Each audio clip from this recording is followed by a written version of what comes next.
Welcome back. This is Prep Recruiting Insider, PRI, here at NOLA Motorsports Park in Avondale. I'm the coach, Rick Gailey of PRI, along with our insider, Renee Nadeau. And we're so happy to go from Northwestern to Northwestern. We had Jay Thomas at Northwestern State earlier in the show, and now we're going to another Northwestern graduate, the Northwestern this time. This is Zach Strief, offensive tackle for the New Orleans Saints. Thank you for being here with us today, Zach, on PRI. Yeah, thanks for having me, guys. Appreciate it. Zach, I know when you graduated from Milford High School, had your jersey retired, had a celebrated career, and went on to Northwestern. But if you could tell the viewers right now, the girls and guys who are watching this, who are going through the recruiting process, if you had to do it again, what's the important thing? What are you looking for in selecting a school? Well, I think your question is exactly what I would tell most kids going through recruiting is you're going to a school. So choose where you want to go on the school. Find the school that you love, the school that fits you the best. The other stuff, look, everybody, especially even from when I was in college, there's so much money being spent on the facilities, the locker rooms, the weight rooms, and it's like we're putting a lot of glitter to attract eyes, and unfortunately that's not what is ultimately going to make you happy. You know, I'll never forget you going, everyone loves to show you the indoors when I was getting recruited. Come see look how big our indoor is. It's like your least favorite place on the whole campus. You know, within like 3 months, you're like, oh, I hate the indoor, because all the bad stuff happens in the indoor. And so I think it's a shame that has become what is most important, I think, to a lot of kids is they get caught up in how beautiful a locker room is, or how beautiful a new weight room is, or how big it is, and at the end of the day, you know, you're spending way more time in class and hanging out with not only the student body but your teammates. So go to a place where you feel like you fit in personally with the players, with the student body, and also to a place where the academics and what that part of a school can give you, because those are the things that once you're there for 3 months, that's all you really care about. And that's something that's very interesting when you look at the history of Northwestern football, that they really were not very good for a long period of time. Just before you got there, Gary Barnett started turning it around, but your coach, Randy Walker, really got things going. And especially on the offensive line, really recruited a bunch of great offensive linemen. Yeah. How were they able to do that? Well, I think for one, offensive linemen kind of lend themselves to a place like Northwestern. I think generally kind of some more level-headed guys and I don't want to say more down to earth, maybe just more in the dirt. Listen, yeah, more exactly, more in the dirt. That's a good way to put it. And you know, you can take a guy like that and say, hey, why not get the best degree you can get for free?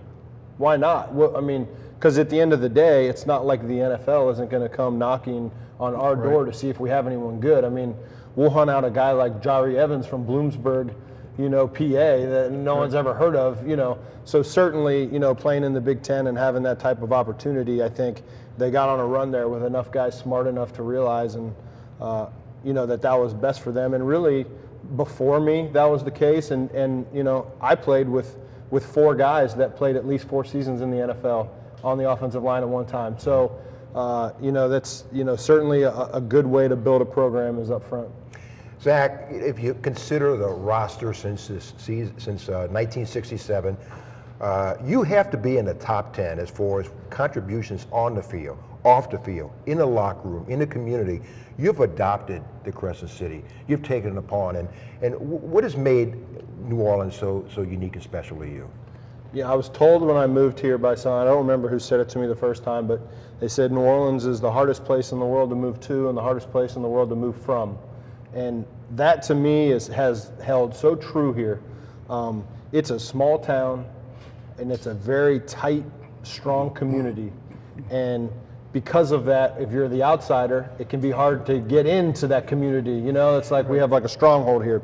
But once you're in, there's no more comfortable place to me to live, you know, than right here. It's the fact that I can get on the phone, and if I have a problem at my house, I'm going to call John. I don't have to look in the yellow pages for a name. I know the guy that owns the business, and you know, when I go to a restaurant, I can call, the chef at the restaurant, and that just doesn't happen everywhere. And I think people here have really created a culture where you take care of your own. And I mean, what a special thing to be a part of. And obviously, I've been very fortunate to be here with, Sean Payton and Drew Brees, to where not only does the city embrace us because we're Saints, but because we brought a championship here. And I think the bond here is extremely close because of some of the success we've had.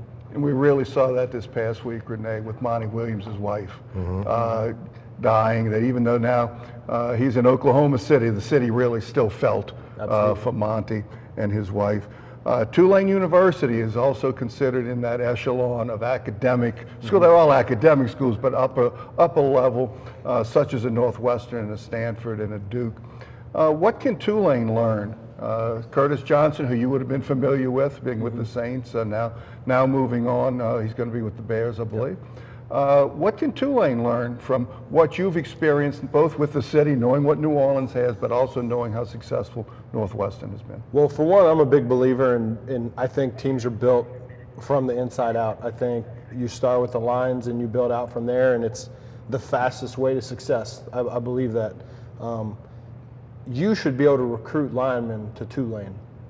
You should be able to go out and find offensive linemen and say, listen, that's great if you'd like to play in the NFL one day. We can get you to the NFL just fine. They will come and find you here as easily as they will find you at LSU.